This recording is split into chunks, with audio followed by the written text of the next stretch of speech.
الحمد لله حمد الشاكرين والصلاة والسلام على سيد المرسلين سيدنا محمد وعلى آله وصحبه أجمعين اللهم صل وسلم وبارك على سيدنا محمد طب القلوب ودوائها ونور الأبصار وضيائها وعافية الأبدان وشفائها وصلى الله وسلم وبارك على سيدنا محمد كلما ذكرك الذاكرون وغفل عن ذكرك الغافلون.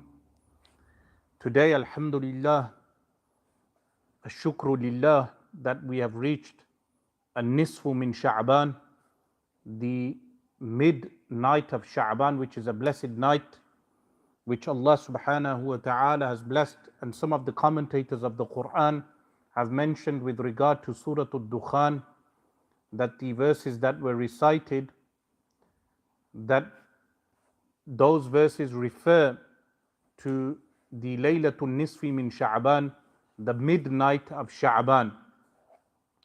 And of course, the Fada'il of Sha'ban are also mentioned, or the midnight of Sha'ban specifically are mentioned in the ahadith of the Messenger of Allah sallallahu alaihi wasallam. Firstly, with regard to the month of Sha'ban, the word itself from Sheen, Ain and Ba, the word Shu'aba is a branch, Shu'ab is branches, and Sha'ban is from the same root, because the khair, the good that branches out in the month of Sha'ban is unmatched, and there is so much khair in this month, so much good in this month, that Sayyidatuna Aisha radiallahu anha would mention that aside from the month of Ramadan, there was no month in which the Messenger of Allah sallallahu alaihi wasallam would fast more excessively than the month of Sha'ban itself. So this month has the fadila, the virtue, that the Messenger of Allah sallallahu alaihi wasallam would fast throughout the month, with the exception of a few days, and this was in preparation for the month of Ramadan.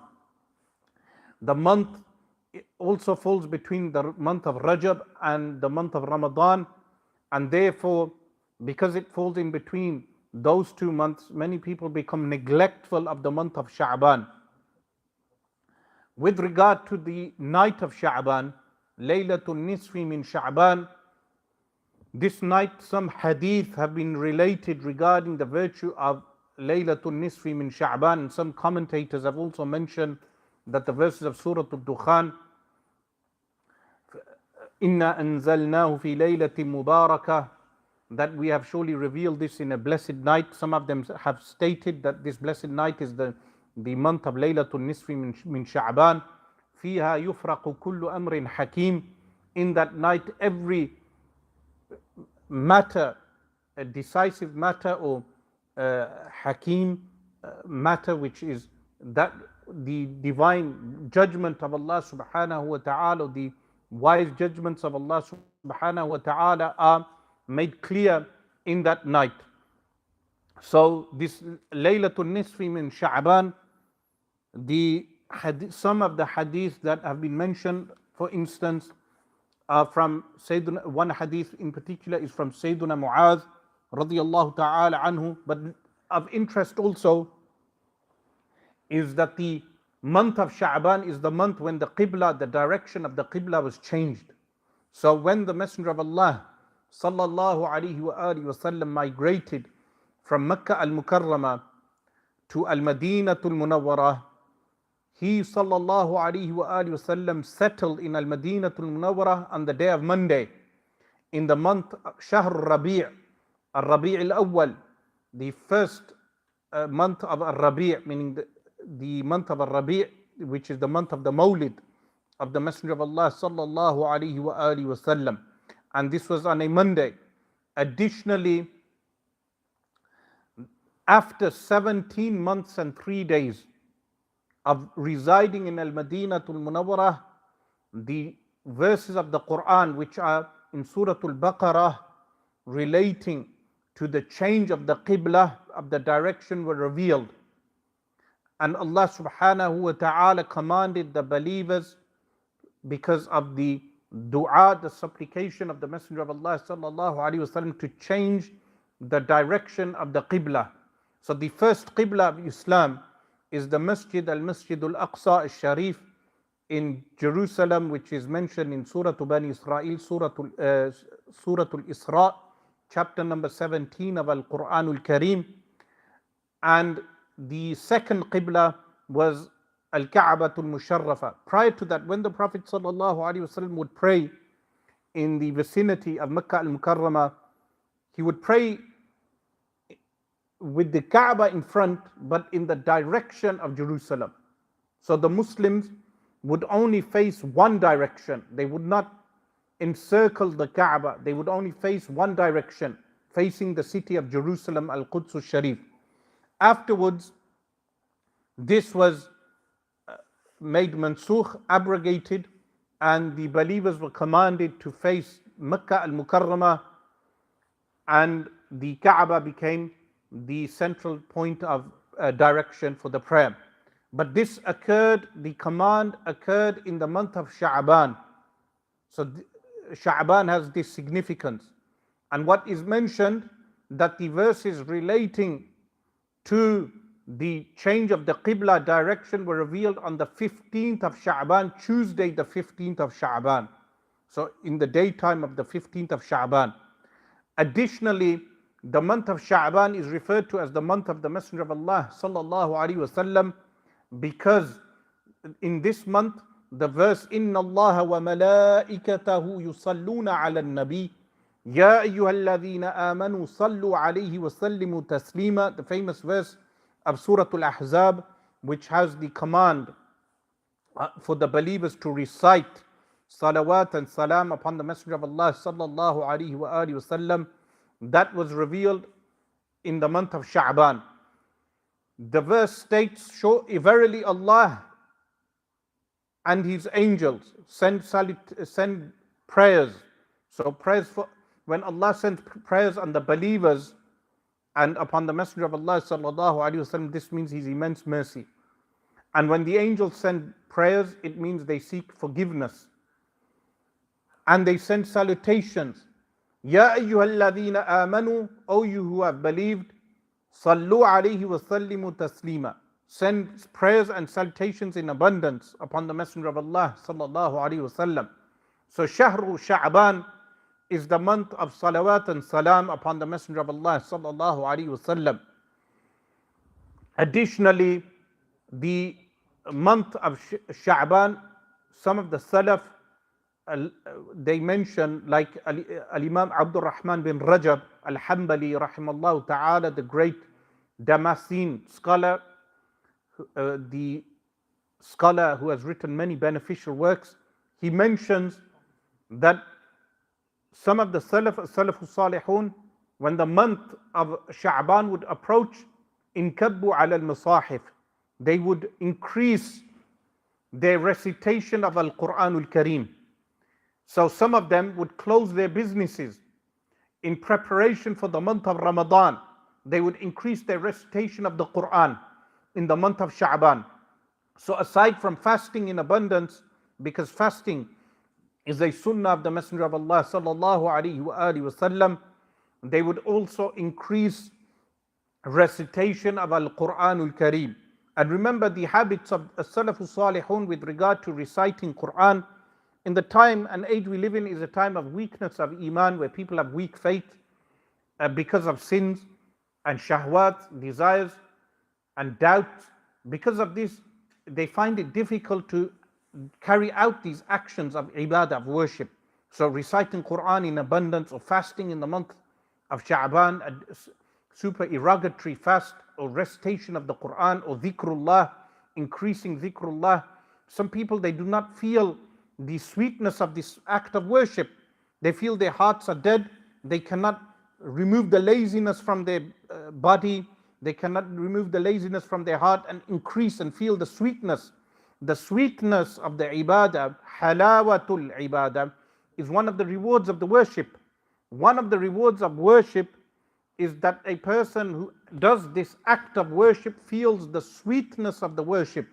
So As-Salafu Salihun, the pious predecessors, they would increase recitation of the Quran in the month of Sha'ban, but remember their recitation of Al-Quran Al-Kareem was excessive throughout the year, especially in the city of Al-Madinah Al-Munawwarah.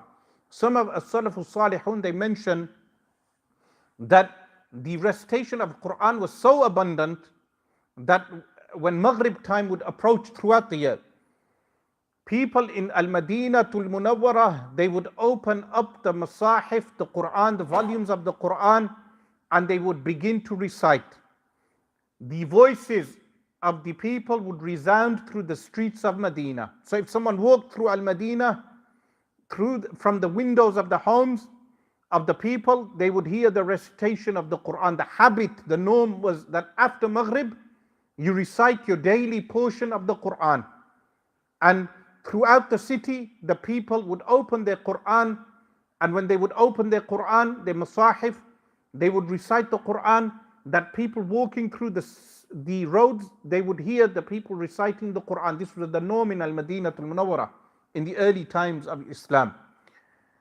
This was a common practice that some of As-Salaf Al-Salihun, when they would have an appointment, they needed to meet. Some of them would state, I will meet you at Sa'atul Quran, the hour of Sa'atul Qurra, the hour of the reciters. What did they mean by the hour of the reciters? The time when people would open their Quran, which was Maghrib time. So the habit of the people in that period was that they would open their Quran after Salatul Maghrib and recite the Quran. Of course, this has dissipated in the end of times, in Akhir Zaman, the time that we live in, that now instead of opening our Quran, what do the people do? They open their smartphones, and prior to that they would switch on their televisions. So when Maghrib time comes, this time of Maghrib is a delicate time. It's such a delicate time that in one hadith of the Messenger of Allah sallallahu alaihi wasallam, the Messenger of Allah sallallahu alaihi wasallam said, when the darkness descends, fahmul layl, fahm is a coal, fahmul layl, the darkness of the night descends. What to do is bring in your children, bring them in and restrain them in the homes, lock the doors. So this time of Maghrib, lock the doors, and this means locking the windows also. Bring in the children, restrain them at home, and any containers that you have, cover the containers. Why? Because this is the time when the jinn, the arwah khabitha, the unsound spirits, the vile spirits descend. When they descend at this time, they harm people, or they command them to do evil. And the Messenger of Allah sallallahu alaihi wasallam said, be careful of this time. Close the doors, close the windows, and additionally cover your containers and bring your children in, because of the harmful nature of the evil spirits that descend, which are the type of jinn. If this is stated by the Messenger of Allah sallallahu alaihi wasallam with regard to this time, it should make us think that what do we do at this time? That in this day and age, in the end of times, when the Maghrib time approaches, we have the television on. People go onto their smartphones. They sit on the smartphone. They read Facebook. They read social media. They become addicted to social media to the extent that if someone writes a response, they need to write a counter response. And there is, of course, Google invents these apps in such a way that people become addicted to them, whether it's email, whether it's Facebook, whether it's any other social media app that exists today. Every year Shaitan brings out and inspires the people to invent these various apps. Inna arsalna ash-shayatina ala al-kafirina ta'uzuhum azza. We send down these shayateen, Allah subhanahu wa ta'ala says, upon the disbelievers. Ta'uzuhum azza. That what do? They inspire them forcefully. They give them these ideas that now people have these apps and they spend all day on the app, but the masahif are abandoned. The Quran is abandoned. How is it abandoned? That it is very rarely read except by the Hufazul Quran who need to revise their Quran, or the children who go to the madrasa who need to recite because their parents are forcing them to go, or a few lovers of the Quran that may exist in every city. But as a whole, we should reflect on the fact that the Sa'atul Quran in Al-Madinatul Munawwarah, when the Quran was recited at Maghrib time throughout the homes of Al-Madinatul Munawwarah, they could hear the recitation of the Quran. When Sayyidina Umar radiyallahu ta'ala anhu sent his army, he dispatched his army, one of the generals wrote a letter back to Sayyidina Umar radiyallahu anhu, and he said, observing the soldiers, he said, they are lions in the day. In the day they are lions, and in the night they are bees, buzzing bees. What did he mean? He meant that these Sahaba alayhimu ridwan, this group of people that the Messenger of Allah sallallahu alaihi wasallam nurtured, when they would go out and fight the Persians, in the daytime they were lions. They were not the emasculated men that we have today, the emasculated Muslim that we have today. A man in a society where masculinity is under attack. We live in an age, in a globalized age, where masculinity is under attack. The beard is under attack. The strength of a man is under attack. The authority of a man in the house is under attack. These were not emasculated men. So they were not effeminate men. What happened? They were described as lions in the day. And they were lions with their enemies. Not like some emasculated men that they become lions at home and mice outside.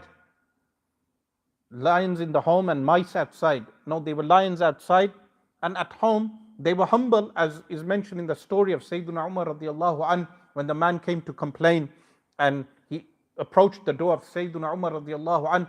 He came to complain about his own wife, and he heard the wife of Sayyidina Umar radiallahu anh raising her voice. But again, when those women raised their voice, they were not like the women who swear and abuse at their husband. She was not swearing and abusing. She was just raising her voice slightly. Sayyidina Umar radiallahu anh was silent. And then the man walked away. Sayyidina Umar radiallahu anh went after the man, saying, you came to my door for a need and you walked away. The man said, I had a need, but then I received my response. I came to complain about my wife, but then I saw that your wife was raising her voice and you were quiet.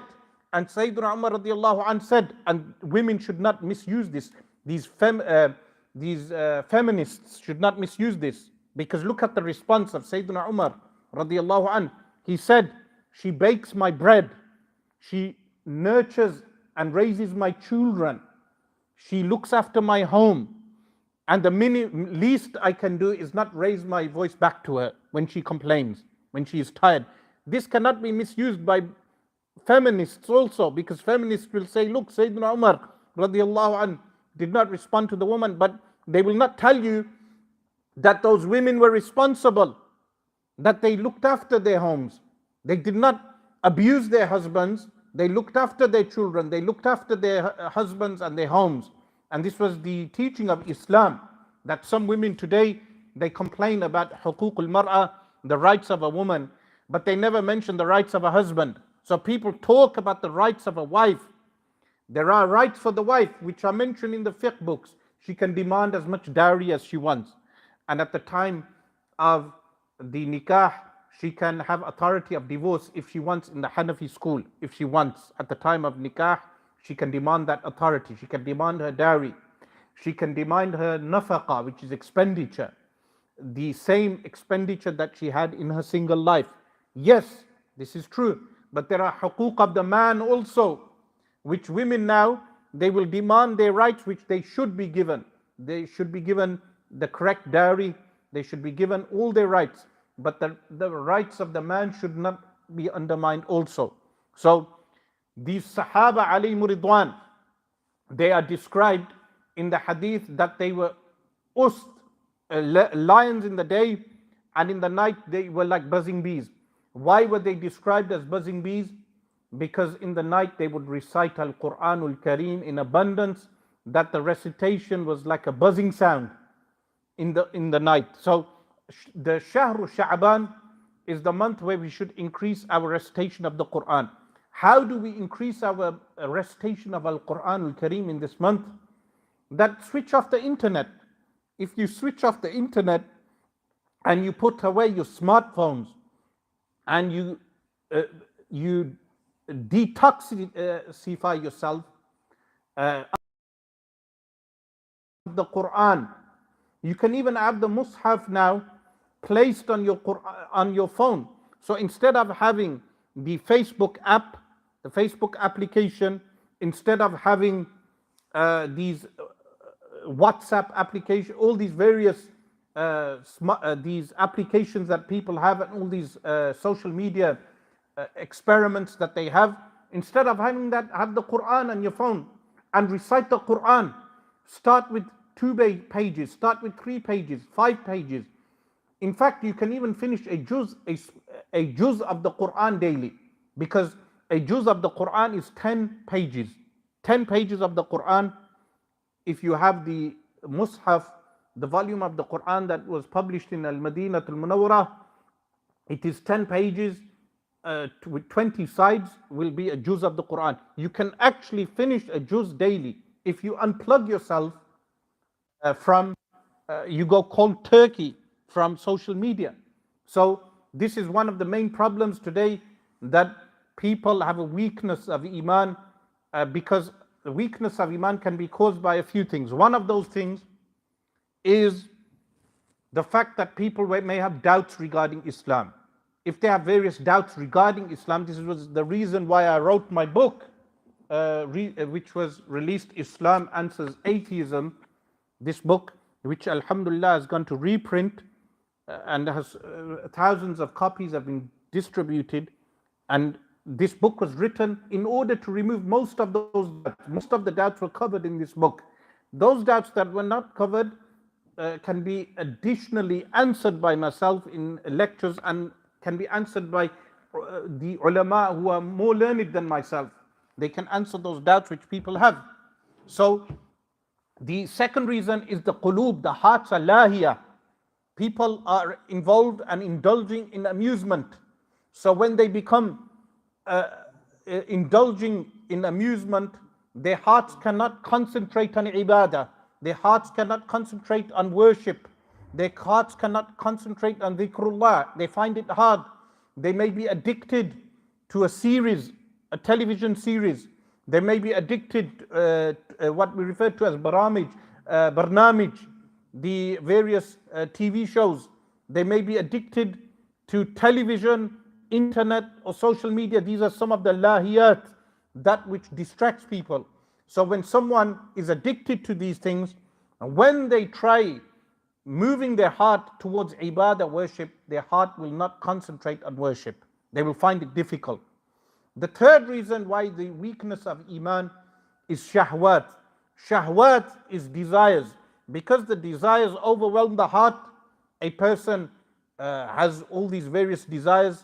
Some are natural desires, some desires are unnatural. When those desires overwhelm the heart, a person attempts to concentrate on ibadah, but they will not have halawatul ibadah. They will not feel the sweetness of Iman or the sweetness of ibadah. So people who perform qiyamul layl, worship in the night. Firstly, if you do acts of worship like qiyamul layl, a person should hide his acts of worship, that people will not know whether this person is actually performing qiyamul layl or not. As Sayyid Abbas bin Alawi al-Maliki, rahimahullah ta'ala, the brother of Sayyid Muhammad bin Alawi and the son of Sayyid Alawi, said in Makkah al-Mukarramah, when he was growing up in the 1940s and the 1950s, that so many of the salihin, pious people, they would perform qiyamul layl, worship at night. They would perform tahajjud, pre-dawn prayer. But it was unknown. People would not know whether they are performing this or not. But then later, the cameras in Al-Haram al-Sharif were introduced, when the government placed the cameras, and then qiyamul layl was done as a worship in the masjid, which is a bid'ah. Whether it's a good bid'ah is a different issue, but it's a new action which was not performed by the Messenger of Allah sallallahu alaihi wasallam. that they would perform congregational jama'ah in the masjid for nawafil, for qiyamul layl. So what happened, because the qiyamul layl was televised, people would stand in the qiyamul layl listening to the imam recite the Quran, and then some of them would hold the Quran in their hands, which is permitted in the Shafi'i school. It's not permitted in our Hanafi school. In fact, it can invalidate the prayer. But they would hold the Quran, and when they would pass the verses of crying, they would cry. And as Sayyid Abbas said, this can make a person fall into riya, ostentation. But the point is that Qiyamul Layl and Tahajjud, all these acts of worship that we do, those people who perform Qiyamul Layl, firstly, they have a high rank on the Day of Judgment. Before the judgment starts, Allah subhanahu wa ta'ala will command an angel to call out, أَيْنَ الَّذِينَ تَتَجَافَ جُنُوبُهُمْ عَنِ الْمَضَاجِعِ. Where are those whose sides did not touch the beds? And a very small group shall stand up from billions of human beings. Small group of people shall stand up, and they shall be entered into paradise without hisab, without account, before the Day of Judgment, before the judgment starts. But these people, why do they feel halawatul ibadah? Why do they feel the sweetness of their ibadah? Why are they able to stand up at night and worship throughout the night, before the Fajr prayer and throughout the night? Yet other people throughout the night, they may play computer games, they may watch television, they may do other things throughout the night. Their heart is distracted. But those people have halawatul ibadah. This is because of strength of iman. Firstly, strength of iman. But additionally, their hearts are not distracted. Their hearts are not lahiya. Lahiya is distracted with amusement. And secondly, they do not permit the shahwat, the various desires, to overwhelm them in such a way that their ibadah is destroyed. They give priority to their ibadah. So on this Laylatul Nisf min Sha'ban, we should give the priority to our ibadah. So Sayyidina Mu'adh radiallahu anhu states, يَطَّلِعُ اللَّهُ إِلَى جَمِيعِ خَلْقِهِ لَيْلَةَ النِّصْفِ مِنْ شَعْبَانِ. Allah subhanahu wa ta'ala يَطَّلِعُ, meaning Allah subhanahu wa ta'ala is as-Sami' al-Basir, is all hearing and all seeing, and sees us at all times. But here the hadith states يَطَّلِعُ اللَّهُ, meaning Allah subhanahu wa ta'ala in this night gives a special type of mercy, or creates a special type of mercy for His servants on this night. يَطَّلِعُ اللَّهُ إِلَى جَمِيعِ خَلْقِهِ لَيْلَةَ النِّصْفِ مِنْ شَعْبَانِ, to all of His creation on Laylat al-Nisf min Sha'ban, the midnight of Sha'ban. This hadith from Sayyidina Mu'adh radiyallahu anhu. فَيَغْفِرُ لِجَمِيعِ خَلْقِهِ. On this night, Allah subhanahu wa ta'ala forgives all His creation, except whom? إِلَّا لِمُشْرِكٍ, except for a polytheist. Meaning kuffar, of course, are not forgiven on this night because they need to adopt Islam. Or mushahin, a group of people who are described as mushahin. Who is mushahin? A mushahin is someone who has rancor with another Muslim. This is impermissible. So the rancor in the heart, the hatred for another Muslim in the heart, prevents him from having the mercy of Allah subhanahu wa ta'ala. Just having this sin. This shows that the sins of the heart, remember Al-Imam Ibn Hajar Al-Haytami Al-Makki rahimallahu ta'ala in Az-Zawajir states that the sins of the heart are worse than the sins of the body. How? Sins of the body, a person drinks alcohol, it lasts for a few hours, and then he reaches sobriety, the sin is written down, unless he does tawbah. But when he has rancor in the heart, he walks around with the rancor in his heart. When he walks around with the rancor in his heart, throughout the day, the sin is being written down. Whatever sin of the heart a person has while he is awake and the sin is in there, he thinks of the sin, his hatred for another Muslim, the sin is being written down. So this hadith is narrated by Imam al-Tabarani. Al-Imam al-Tabarani, rahimahullah ta'ala, is one of the scholars of hadith who passed away in the year 360 Hijri. His name is Sulaiman bin Ahmad al-Tabarani. So he has three famous collections: Al-Mu'jam al-Kabir, the larger hadith collection; Al-Mu'jam al-Awsat, the middle-sized; and Al-Mu'jam al-Saghir, the smaller sized hadith work. And they are very reliable hadith works. A second hadith narrated by Imam Ahmad. So Imam Ahmad is the Imam of Ahl Sunnah wal Jama'ah. He narrates, يطلع الله عز وجل إلى خلقه ليلة النصف من شعبان. That Allah subhanahu wa ta'ala, again, يطلع. This means that Allah subhanahu wa ta'ala specifies the creation with a particular type of mercy on this night. فَيَغْفِرُ لِعِبَادِهِ. He forgives his servants. So in the previous hadith it was khalq, creation. Now it states servants, meaning those who recognize their servitude to Allah. In the dunya, believers are only referred to as ibad. In the akhirah, everyone is referred to as ibad. Because on earth, we have a choice. We choose to be servants of Allah. Even though in reality everyone is a servant of Allah, but we make the choice and acknowledge this and worship Allah subhanahu wa ta'ala. But on the day of judgment, that choice is removed. People will no longer have a choice. So when the word ibad is mentioned for people on earth, it means believers. فَيَغْفِرُ لِعِبَادِهِ إِلَّا اثْنَيْنِ. Except two people have not forgiven. مُشَاحِنٍ وَقَاتِلٍ نَفْسٍ. A mushahin, someone who is has hatred and rancor for other Muslims. قَاتِلِ nafs is a person who kills himself. Now the exception is someone who has a mental health problem. That's an exception. But there are people who kill themselves due to losing hope in Allah subhanahu wa ta'ala. And this is a kabira. Losing hope, al-qunut, is one of the kaba'ir.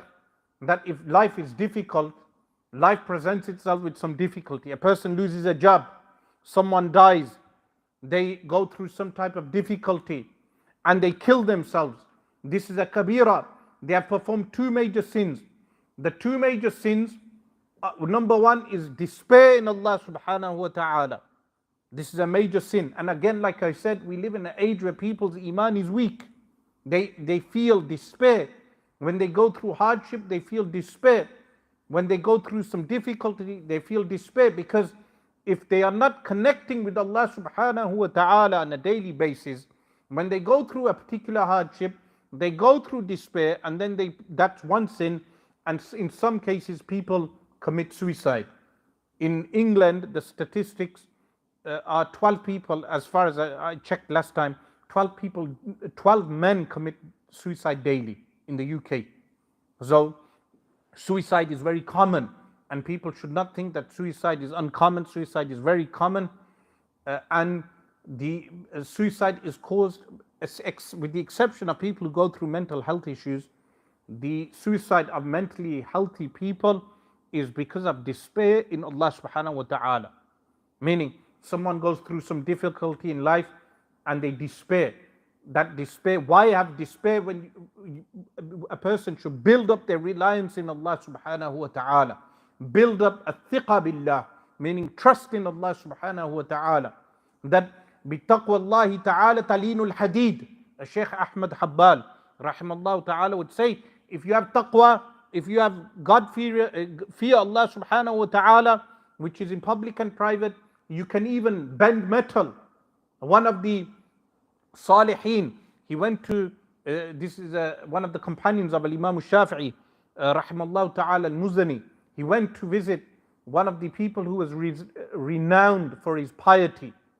When he went in the night, he needed to perform ablution, but a wild creature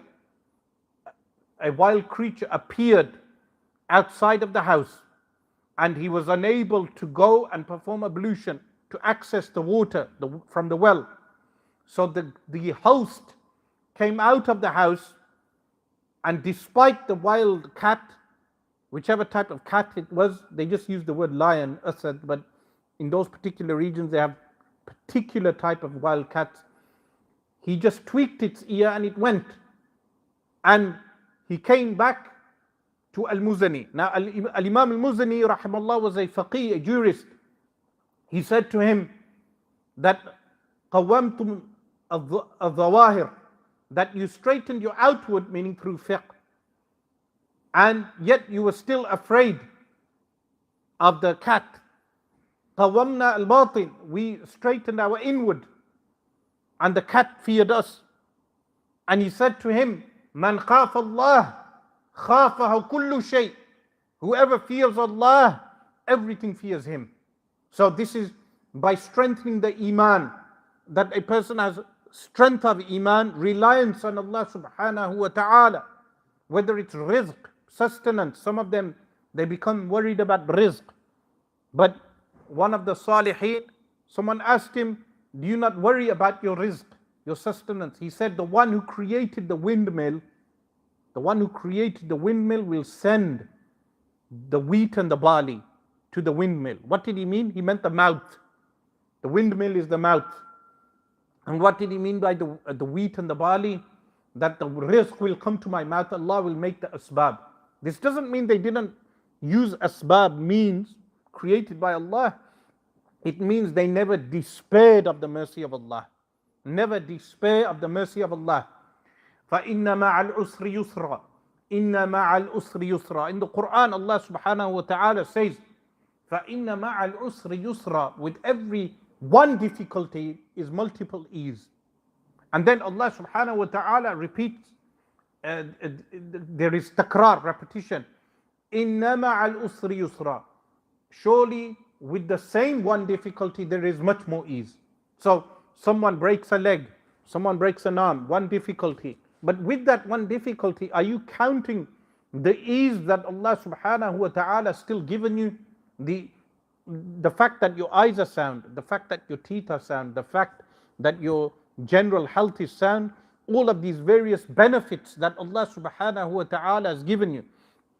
So never despair of the mercy of Allah subhanahu wa ta'ala. So in this hadith, what is mentioned is that the one who commits suicide is not forgiven on this night. But this is referring to the one who despairs of the mercy of Allah subhanahu wa ta'ala. Never despair from the mercy of Allah subhanahu wa ta'ala. Additionally, there is a hadith of Imam al-Bayhaqi, which Imam al-Bayhaqi rahimahullah ta'ala reports عن السيدة عائشة رضي الله عنها, from Sayyidah Aisha رضي الله عنها, that the Messenger of Allah sallallahu alayhi wasallam said, أتاني جبريل عليه السلام فقال, Jibreel alayhi salam came to me and said, هذه ليلة النصف من شعبان, this is the midnight of Sha'ban. ولله فيها عتقاء من النار, that Allah subhanahu wa ta'ala has عتقاء من النار, those who are freed from the hellfire tonight. هذه ليلة النصف من شعبان, that this midnight of Sha'ban, ولله فيها عتقاء من النار, that Allah subhanahu wa ta'ala has those who are freed from their fire. Then the Messenger of Allah sallallahu alayhi wasallam states that Jibreel alayhi salam said, بِعَدَدِ شُعُورِ غَنَمِ بَنِي كَلْبٍ, the amount of people that are forgiven on this night are the amount of hairs that are on the back of the goats of the tribe of Kalb. What is the tribe of Kalb? Banu Kalb is a tribe which in the ancient times they had so many goats and sheep that because of the large number of flock that they had so many dogs to look after those sheep and goats. So the tribe became known as the tribe of dogs. So you can, if they were known as the tribe of dogs which were overlookers for goats and sheep, you can imagine how many sheep and goats they had. That Allah subhanahu wa ta'ala doesn't forgive according to the number of sheep and goats, but according to the wool on the backs, the strands, the hair on the back of the goats. That's how many people are forgiven in this night. So this is a night that we turn to Allah subhanahu wa ta'ala. But it is said وَلَا يَنْظُرُ اللَّهُ فِيهَا. In this night, Allah subhanahu wa ta'ala does not specify with His mercy. Whom? إِلَى مُشْرِكٍ. Firstly, a polytheist, a person who commits shirk. وَلَا إِلَى مُشَاحِنٍ. Or a person who has rancor in his heart, enmity, hatred in his heart. وَلَا إِلَى قَاطِعِ رَحْمٍ. And neither a person who severs ties, قاطع الرحم, ties with family, so kith and kin, especially with parents. And what is mentioned? وَلَا إِلَى مُسْبِلٍ. And neither the one who drags his garments. This is referring to the arrogant one. The one who drags his garment is in reference to someone who has arrogance. And additionally, وَلَا إِلَى عَاقٍ وَالِدَيْهِ. And neither to the one who is aaq, irreverent to his parents. Irreverent to his parents. And additionally, what is mentioned, وَلَا إِلَى مُدْمِنِ خَمَرٍ. And neither to the one who takes intoxicants, khamr. There are a few things to be said about this. Firstly, the one who is irreverent to his parent is not only punished in the akhirah, is not punished only in the hereafter. A person who is irreverent to his parents is punished in the dunya before he dies. He will go through some type of punishment, some type of disgrace. A person who does not keep the respect for his mother and father, does not keep the rights, huquq, he will go through some type of punishment. And this again brings us to those people, whether feminists or others, who encourage their spouse not to have connections with their parents. There are women who tell their husbands to cut off ties with their parents. And there are men who tell their wives to cut off ties with her parents. This is impermissible. That if the parents become old, the son is responsible. And he prioritizes his parents when they become old and unable to fend for themselves. Of course, there are two scenarios. There is one scenario where the wife is in need of something which is a right, and the children are in need of something which is their right. The parents are not in need. And the parents command the son to carry out some type of injustice with the wife. This is impermissible. He doesn't obey them in this regard. But there is a scenario where the parents are in need of the son, but unfortunately there are Muslims today who place their parents in old people's homes. There are Muslims today who abandon their parents. This person is aaq liwalidayhi. He is irreverent to his parents, and he will be punished on earth before the hereafter also. Anyone who disrespects their parents or is irreverent to their parents will be punished on earth in some way or the other. They will always be going through some type of difficulty. The second person that is mentioned is mudminu khamr, the one who imbibes alcohol. This includes people who take cannabis. Cannabis is haram by agreement of the four schools. In the four madhahib, the four schools, Sunni schools, Hanafi, Shafi'i, Maliki, Hanbali, cannabis is designated as being khamr, muskir, as being an intoxicant. And the hadith state, kullu muskirin haramun. Every intoxicant is haram. So smoking weed, ganja, cannabis is just like smoking, like drinking alcohol. The sin is the same. The only difference is that the alcohol is specifically mentioned in the Quran by name, but the other intoxicants are mentioned by summary in the hadith, where the Prophet ﷺ said every intoxicant is haram. The only exception is medicinal use, but even then the medicinal use must be certified by a doctor, meaning there are people who even take the THC oil and they become addicted to the THC. So the THC must be permitted by a doctor, but otherwise taking THC for recreational purposes or taking cannabis for recreational purposes is haram in all four schools. And the scholars of the schools have mentioned this explicitly. So On the night of Sha'ban, Allah subhanahu wa ta'ala forgives His creation, but a few sins are mentioned that the person is not forgiven. So on this night, we should make tawbah to Allah subhanahu wa ta'ala, repent to Allah subhanahu wa ta'ala.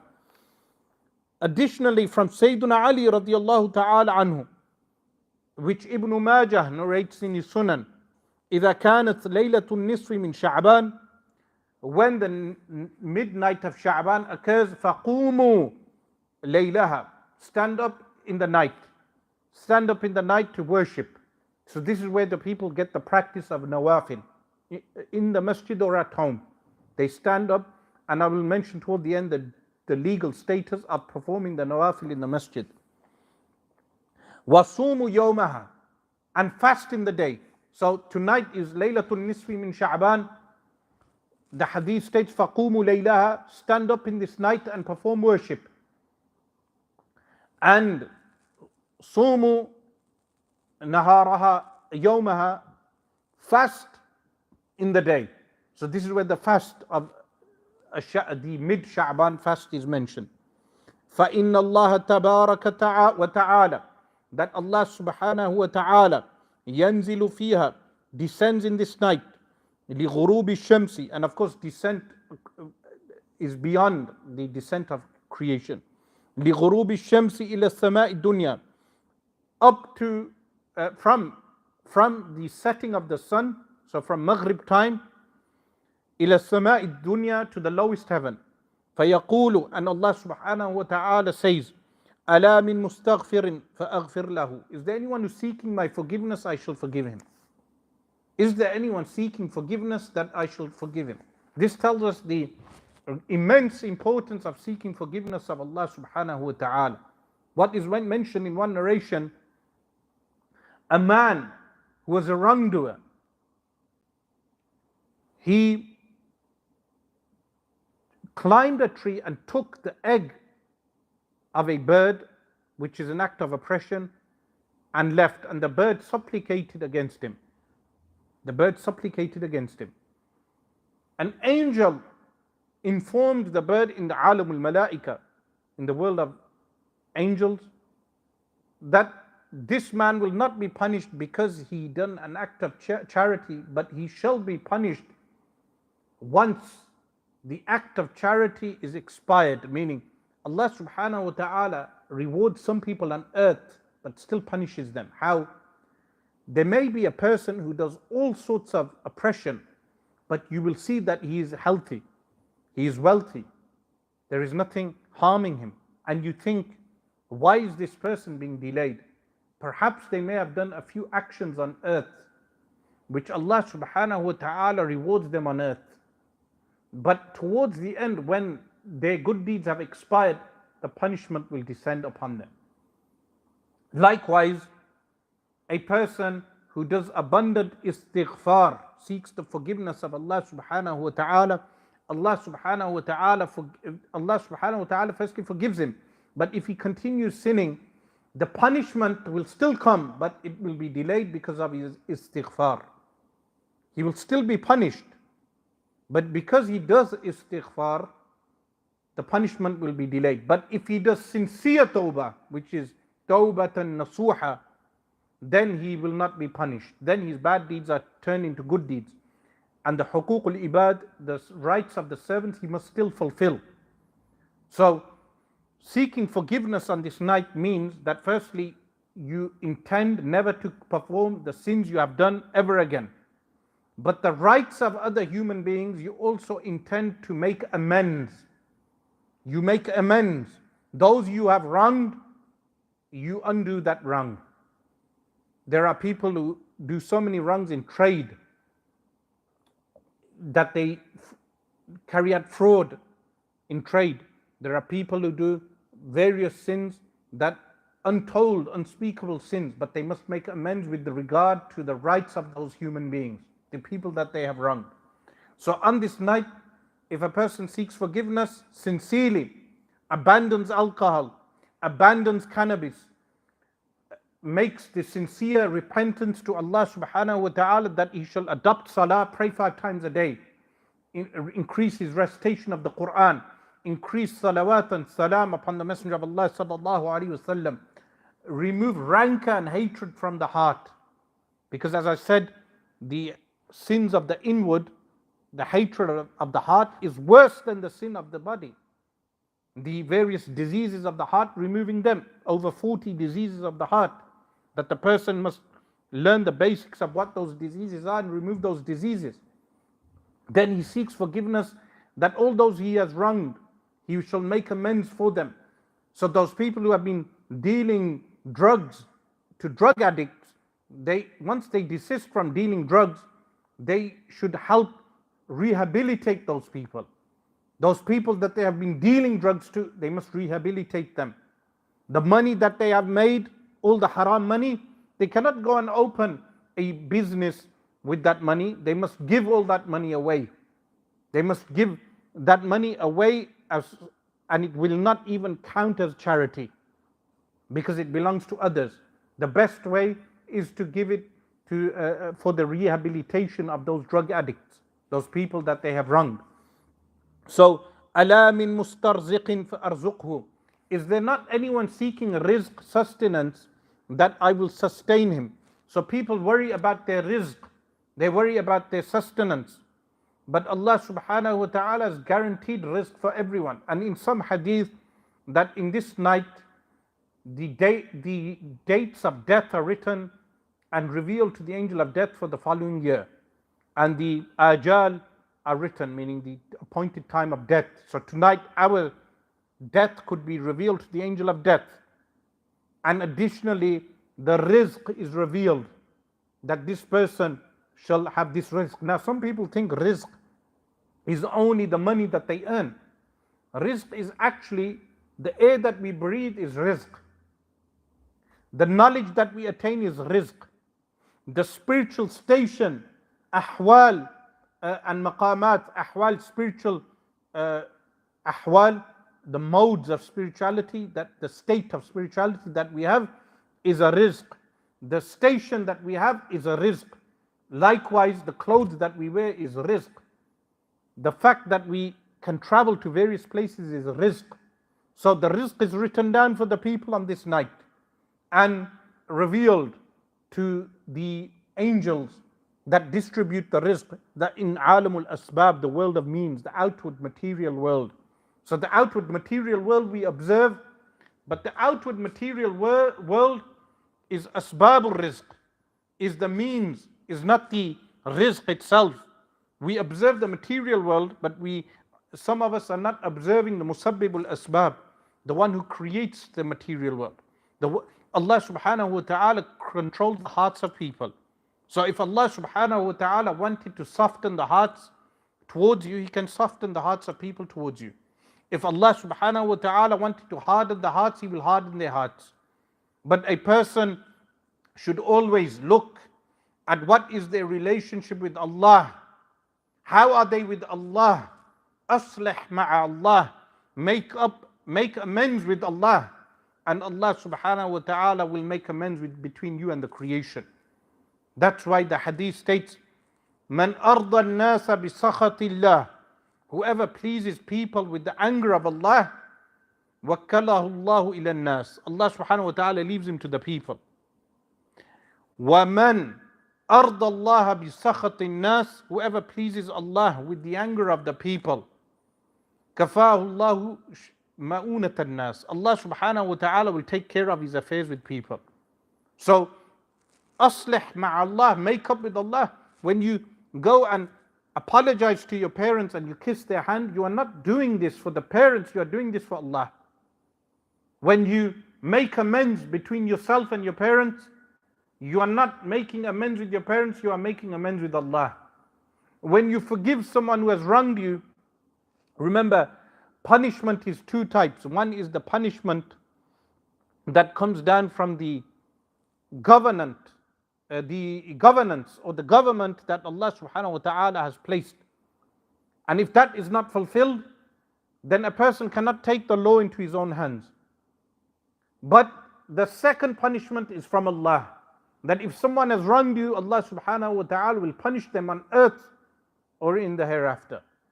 It's up to the person whether he forgives or not. It's not an obligation if someone has wronged you. But there are certain people that you must make amends with. The parents are the foremost from amongst them. Even if they have wronged you, you make amends with them by forgiving them, and you give them their rights. The minimum is you give them their rights. So this night where Allah subhanahu wa ta'ala says, "Ala min mustarziqin fa'arzuqhu," is there not anyone seeking rizq? I will give him rizq. So the famous story of Imam Ahmad bin Hanbal rahimahullah ta'ala, which I mentioned numerous times, the story of the litany of the man abundantly reciting Astaghfirullah al-Azim, Innahu kana ghafara. By reciting Astaghfirullah al-Azim, Innahu kana ghafara, all his supplications would be answered. Remember, the creed of Ahl Sunnah wal Jama'ah is that all the supplications are always answered, but some of them are delayed, or some of them are replaced. So a person may ask, "Oh Allah, give me this job," but he doesn't get the job. Why? Because Allah subhanahu wa ta'ala knows the job is not good for him. Someone may say, "Allah, give me abundant wealth," but Allah subhanahu wa ta'ala doesn't give him abundant wealth, because abundance of wealth can harm the person. It can make him arrogant. It can make him forget the akhirah. So Allah subhanahu wa ta'ala gives how He wills. So seeking rizq is seeking from Allah subhanahu wa ta'ala. Allah subhanahu wa ta'ala is the one who gives the rizq by creating the asbab al-rizq, the means. Never worship the means, worship the creator of the means. Never rely on the means, rely on the creator of the means. But always take the means. The material world we do not abandon. As Muslims, we do not abandon the material world, but we do not rely upon it. We do not abandon medicine, but we do not abandon medicine. But we do not abandon medicine, but we rely upon the one who creates the cure, Allah subhanahu wa ta'ala. So, أَلَا مِن مُبْتَلًا فَأُعَافِيهِ, is there not anyone afflicted that I may give him the state of well-being? Meaning, when you are afflicted with something, turn to Allah subhanahu wa ta'ala. There's a hadith in the Sunan of Imam al-Nasa'i, Abu Abdurrahman Ahmad bin Shu'ayb al-Nasa'i, and the Sunan of Ibn Majah, that the Messenger of Allah sallallahu alaihi wasallam said, if you see anyone afflicted with any affliction, recite the dua, Alhamdulillahi alladhi a'afani mimma ibtalaka bihi wa faddalani ala kathirin mimman khalaqa tafdila. If you recite this dua, you will never have that affliction. You will never be afflicted with that affliction. So always recite this dua whenever you see anyone with affliction, but you must not recite it out aloud, so you do not offend the person. You recite it to yourself. So when in a state of affliction, turn to Allah subhanahu wa ta'ala. This is why, if as a community people go through affliction and they turn to Allah subhanahu wa ta'ala as a community and do communal tawbah, Allah subhanahu wa ta'ala removes that affliction. Like the rain prayer, when the drought happens, the people congregate and they seek forgiveness from Allah subhanahu wa ta'ala. Allah subhanahu wa ta'ala sends down rain because they have done communal tawbah. People today complain about affliction. They complain about coronavirus and COVID-19 and the governments and the guidelines. But where is the communal tawbah? Where is the public tawbah regarding COVID-19? Meaning, we do not need to congregate because it's illegal, but you can have even a virtual tawbah where thousands of people are observing a tawbah and they turn to Allah subhanahu wa ta'ala in a supplication. This can be arranged very easily. That where thousands, if not millions of people in Muslim countries, if they had a televised tawbah, where Muslims do tawbah because the afflictions like a virus, the hadith tells us the spiritual reasons. Remember, there are material reasons and there are spiritual reasons. Today there are people concentrating on the material reasons, but they never concentrate on the spiritual reasons. Like a drought. For instance, a drought is caused by the lack of rain. That's the material reason. But the spiritual reason is mentioned in a hadith, in a Tabarani, that the Messenger of Allah sallallahu alaihi wasallam said, if a people stop giving zakatul amwal, if they stop giving zakat, they don't give their zakat, then Allah subhanahu wa ta'ala will create droughts. So we observe the clouds, that the clouds do not pour down rain. But why are they not pouring down rain? Because we've abandoned the spiritual reason. Likewise with viruses, in a hadith, the Messenger of Allah sallallahu alaihi wasallam states that the Muslims do not become open with regard to a fawahish, immodest acts. Fawahish, immodest acts. Open zina, fornication, adultery, immodest acts of nakedness, immodest acts which Allah subhanahu wa ta'ala has prohibited, display of prohibited affection, display of this between a man and a woman, and in some cases man and man, wal iyadhu billah, in the age we live in. When they display this, Allah subhanahu wa ta'ala afflicts them with a virus. Waba, the word used is waba, similar to what was afflicted with Bani Israel, that Allah subhanahu wa ta'ala would send them rijzam min as-sama, an affliction from the heavens, a disease. So Muslims today, we have immodest actions in our community where Muslims are displaying themselves in the wrong fashion, whether it's on social media, that they go, if you go onto social media, there is display of fawahish. Why is there a display? Because there's no modesty left in the people. When they have no modesty, they display all the muharramat. They will openly drink alcohol, openly take drugs, openly use profanities, openly display nakedness and do all types of acts which are prohibited by Allah subhanahu wa ta'ala, openly beat people, which is prohibited, openly oppress people. Like someone mentioned to me that a beggar came to a Muslim in this country, a beggar, and the Muslim had food in his hand and he threw the food in the face of the beggar. No mercy for the creation of Allah. This is open display of immodest actions. When Muslims fall into this, Allah subhanahu wa ta'ala can create amongst them, number one, a virus. And it has happened in the past with Muslims. But a second thing is oppression from governments. People today complain about oppression.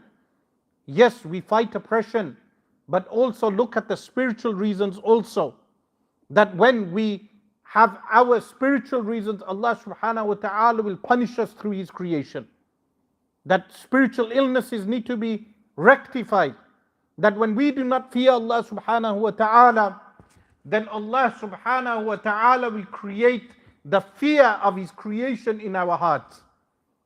When people say, I do not fear anyone other than Allah, but then they fear makhluk, they fear the creation, it is because lack of taqwa, lack of obeying Allah subhanahu wa ta'ala.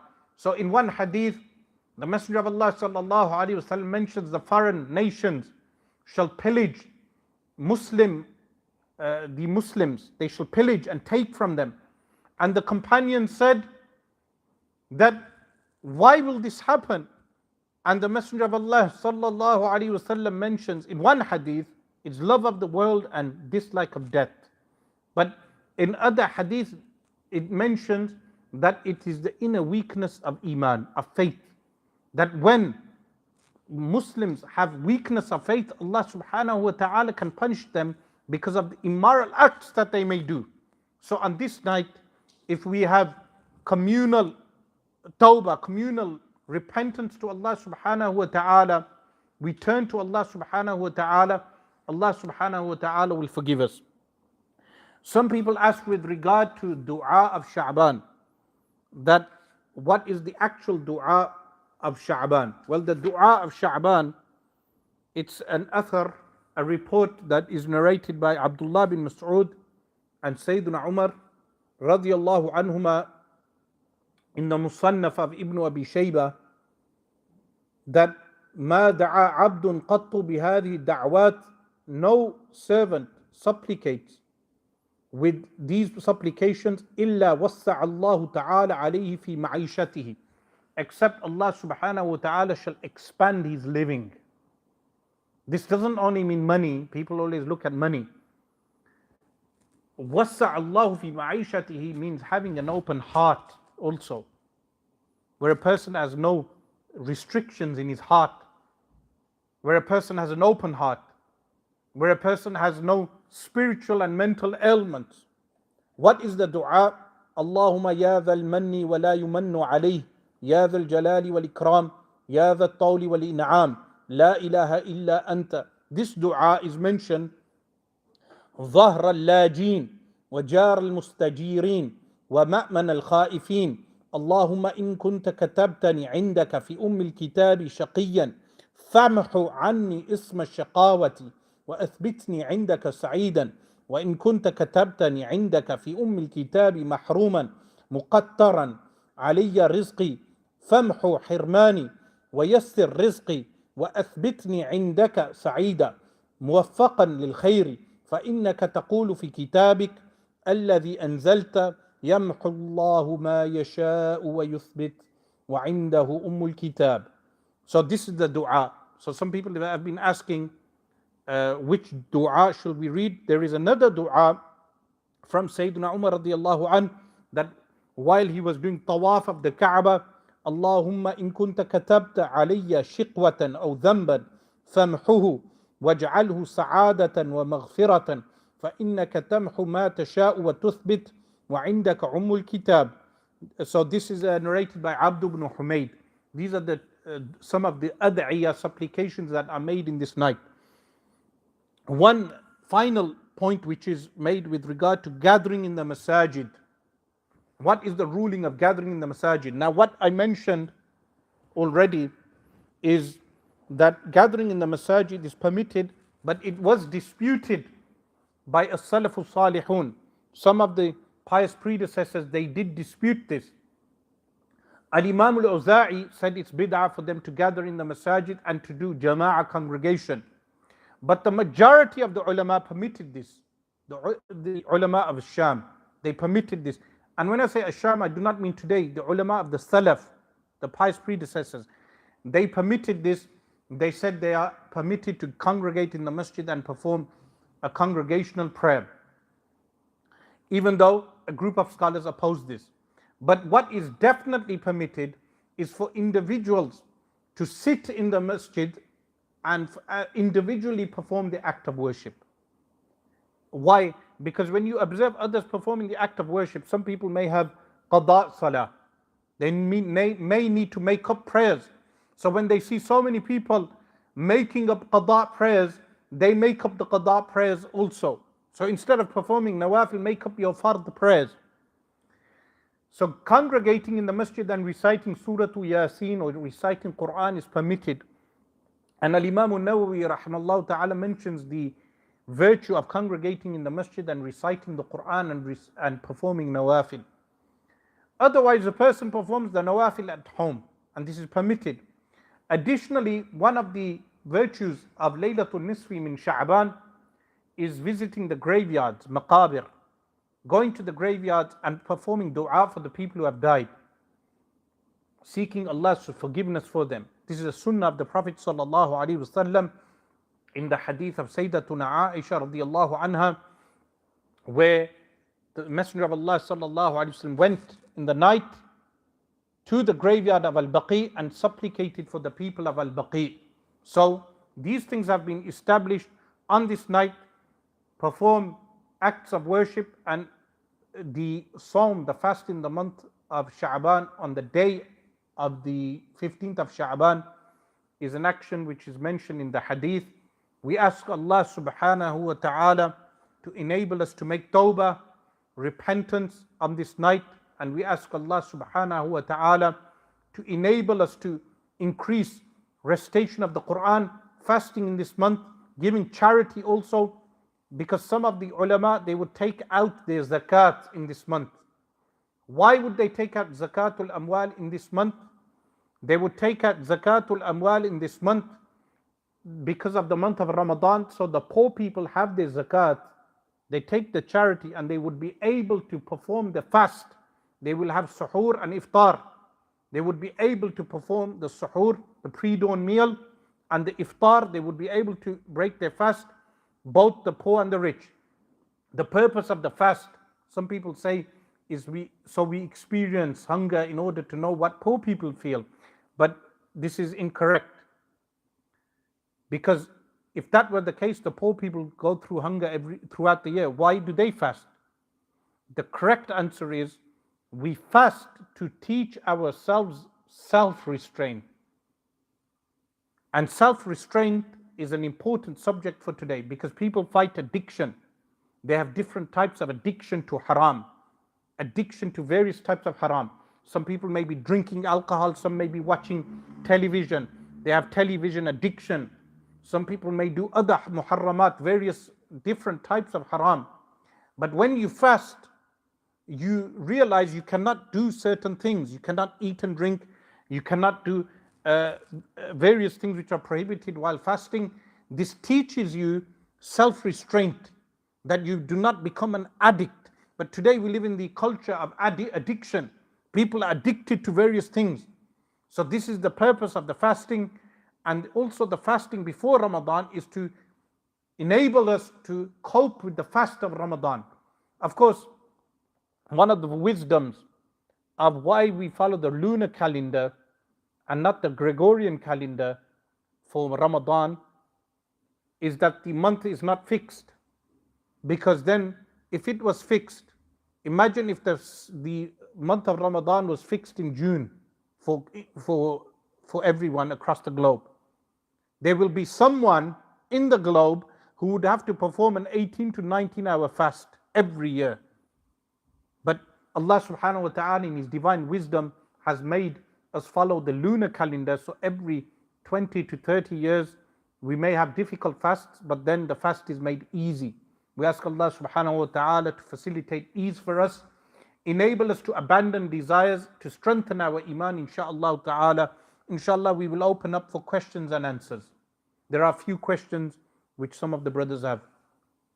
There's a question regarding hatred. So what if someone is severely oppressing you and does not stop? How could one not show hatred towards them? So if someone is severely oppressing you, you are permitted firstly to complain about that oppression. Secondly, you hate the oppression that they perform. You dislike that. The mushahin meant here in the hadith is the two Muslims who do not have a valid reason to hate one another. This is referring to hasad, envy, hiqd, rancor for no actual reason. But in order to defend one's honor and dignity, that type of hatred is permitted to a degree, not blind hatred. Okay, there's another question regarding the child and how to hold the child while praying, and what is the ruling on that?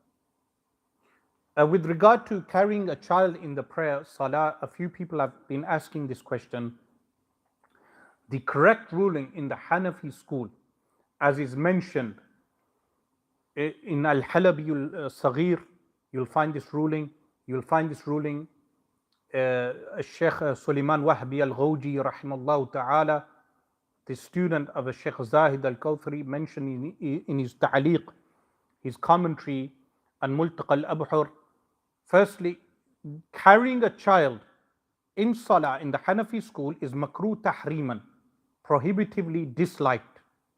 It is disliked, a disliked act.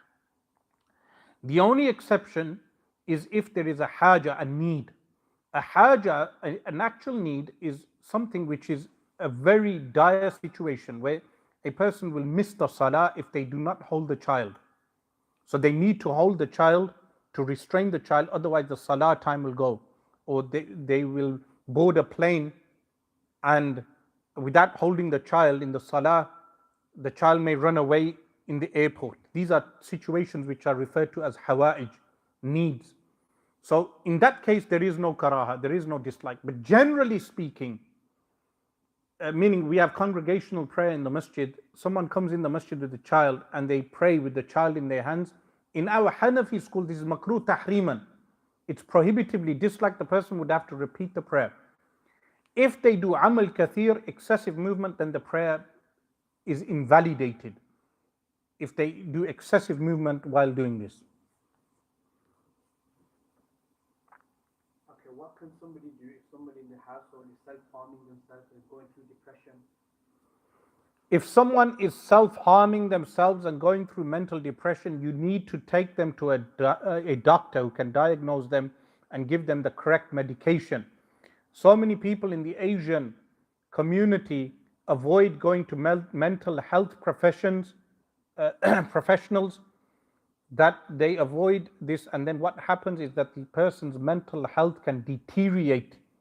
So before their mental health deteriorates even further, go to a mental health professional. Somebody asked, is there innovation to fast on the Sha'ban? It's not any innovation because it's mentioned in a hadith. Okay. Somebody else asked regarding langars in the masjid and stuff. Is they permissible?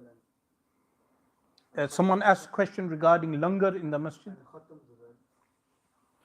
And giving yours to the family or somebody. This is permitted mutlaqan because the hadith states أفشوا السلام وأطعموا الطعام وصلوا والناس نيام. When the Messenger of Allah sallallahu alaihi wasallam entered Al-Madinah al-Munawwarah, he said, spread salam, giving salam. Feed people, أطعموا الطعام. وصلوا والناس نيام, and pray while people are asleep, meaning pray tahajjud and qiyamul layl. So some of the salihin, they would give out and distribute food. So it's with regard to a Shaykh Ahmad Habbal rahimahullah ta'ala, a man came to him complaining with regard to cancer, saying that he has cancer. So a Shaykh Ahmad Habbal said, buy bundles of bread and go around and distribute the bread. He didn't say give it out only to the poor. If you give it only to the poor, then it's sadaqat, then it counts as charitable acts. But this is what we call niyaz. He distributed the bread and he was cured from his cancer. Likewise, Sayyid Abbas bin Alawi al-Maliki and his brother Sayyid Muhammad bin Alawi al-Maliki, they would have what we call langar. They would have distribution of food after every gathering. So there is no prohibition. As for bukhala, stingy people from the Deobandis and the Wahhabis, they tend to say, do not give out langar, give the poor. This in reality is stinginess of the Deobandis and the Wahhabis. Why? Because we as Sunni Muslims, we give the poor and we give everyone else. So in the masjid, we give out food to anyone who comes. But then we also send sadaqat to people, to the poor, the needy. But the Deobandis and the Wahhabis say, it's only for the poor. So what does this mean? When you host people in your masjid, they come to your gatherings, they leave hungry? Or is the prophetic characteristic that you do not allow anyone to leave hungry? The shuyukh that we accompanied, all the shuyukh, they would never allow you to leave their home with an empty belly. In fact, a Shaykh Fatih al-Kattani, rahimallahu ta'ala, would say, whoever does not eat our food should not enter our house. Or when we would go to the various shuyukh to study under them, like a Shaykh Muhammad al-Yaqubi, in his house, he would host us with food, platters of food. A Sayyid Muhammad bin Alawi, rahimahullah, host us with platters of food. All the shuyukh, there is no shaykh, whether from the subcontinent or the Middle East, from the Sunni Sufi shuyukh, who would not give importance to feeding his guests. And this is something we learn from our families. If someone comes, especially people of Kashmir, when someone comes to your house, you do not even ask them, what do you want? Some parents teach you, you bring the food and you place it. Some good parents will teach you the manners that if someone comes to your house, don't ask them, do you want this or do you want that? You bring the food and you place it. They will eat what they want. Because generally people are shy and they will say, no, I do not want tea, I do not want. Some people, unfortunately, they do not even give a glass of water. So if someone coming to your home is hosted, what about the ibadullah who come to the house of Allah? At the end of a gathering, you give them food. They recited the Quran, you distribute food. People should not be stingy. They should give out platters of food. And those who complain, do not eat the food then. Shaykh Ahmad Habbal, rahimahullah ta'ala, every Friday evening after his gathering in Al-Jami' Al-Badariyah, the people would flock to his home. And I would be one of those who would help him distributing the food. And he would feed hundreds of people with platters of rice and meat. This is something normal. Likewise, in the Indian subcontinent, the shuyukh, they give out food. In Baghdad, the kitchens of Shaykh Abdul Qadir al-Jilani radiallahu anh still flow to this day. May Allah subhanahu wa ta'ala continue them flowing. And during the sanctions, when the British, American and the European governments and the UN, they imposed sanctions, that was one of the refuge places for people to have food. They would go to the maqam of Shaykh Abdul Qadir al-Jilani, and the khuddam, the servants, would give out food to rich and poor. But this is different to generals, to sadaqat. We give that also. We give the various sadaqat, charities also. But giving out food is from the sunnah of the Prophet sallallahu alaihi wasallam, and only a bakhil person will stop this. This is why the Messenger of Allah sallallahu alaihi wasallam said, "Al-bakhilu alladhi ana udhkaru indahu wa la yusalli alayya." The bakhil, the stingy one, is the one I am mentioned in front of, and he doesn't recite salawat upon me. So these groups, they stop people from reciting salawat and salam. They are stingy with salawat and salam, even though Al-Imam Ja'far al-Sadiq radiyallahu an said the hallmark of Ahl Sunnah wal Jama'ah is excessive salawat and salam. They stop people from conducting salawat and salam gatherings, and then they stop them also from distributing food. So people come to the masjid, and some people may be hungry, and they sit in the house of Allah hungry. If this was done, then the hosting that is done in Al-Madinatul Munawwara in the month of Ramadan, the iftar, one of the great events, the suhoor, the amount of distribution, and most of the people who distribute that food are from Sufi backgrounds. People who make the what we call der, they make huge ders of what cauldrons of food, and they distribute it. In fact, in 2004, when I went to Umrah with Sufi Abdullah Khan, rahimahullah, he would have cauldrons of food made, and they would be transported to the vicinity of the masjid, al-Masjid al-Nabawi, and distributed without discrimination to everyone for suhoor time, so they can have their pre-dawn meal. So do not promote stinginess in the ummah of the Prophet sallallahu alaihi wasallam. Promote open-heartedness by telling people to distribute food. It's a good habit. And likewise, some of our masajid have opened food banks, which is an excellent initiative. Food banks are not discriminatory also. Anyone can come and take food. Langar in the masajid should continue. Rich and poor should be allowed to come and eat. The Sikh community in Birmingham have 24-hour langar. If the Sikhs are able to do this, why cannot the Muslims have 24-hour langar? It's an amazing opportunity for Muslims to show the generosity of Islam. Can you fast if you have the vaccination COVID? With regard to injection does not invalidate the fast. Okay, so wife wants to move out of the house with her parents. What should the husband do? Her own parents or the husband's parents?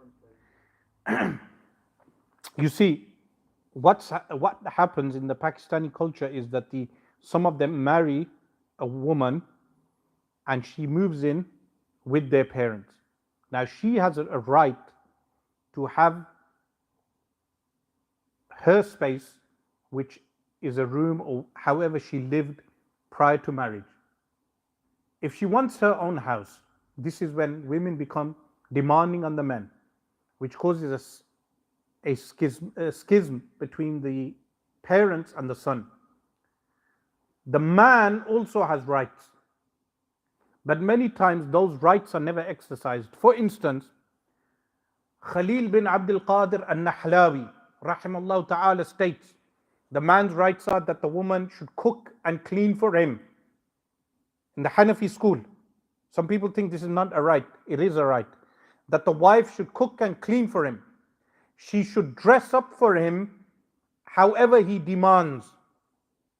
And unless she has medical ailments, an illness, or she is fatigued and tired, the man can demand intercourse unless she is ill, fatigued. Some people misinterpret the hadith.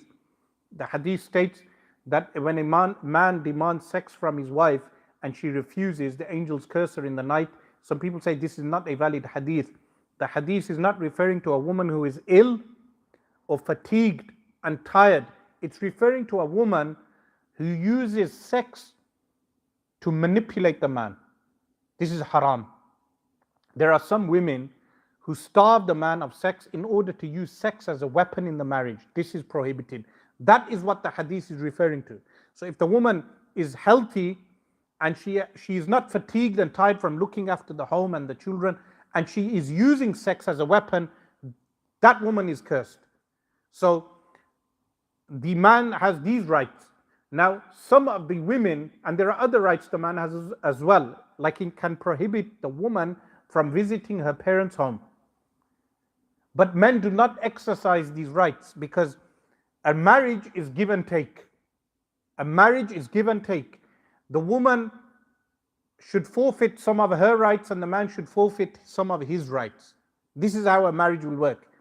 But if the woman demands all her rights, expenditure, a high dowry, her own house to live in, he doesn't have to buy her a house as long as she has a house to live in, then the man can exercise all his rights, and those type of marriages end up in divorce. Like for instance, a man does not need to pay the zakat of the woman's jewelry, but most Pakistani marriages, the man pays the zakat for the woman's jewelry. A man does not need to pay for the certain things of the woman. Now imagine one marriage case that came to me was the woman started demanding her rights.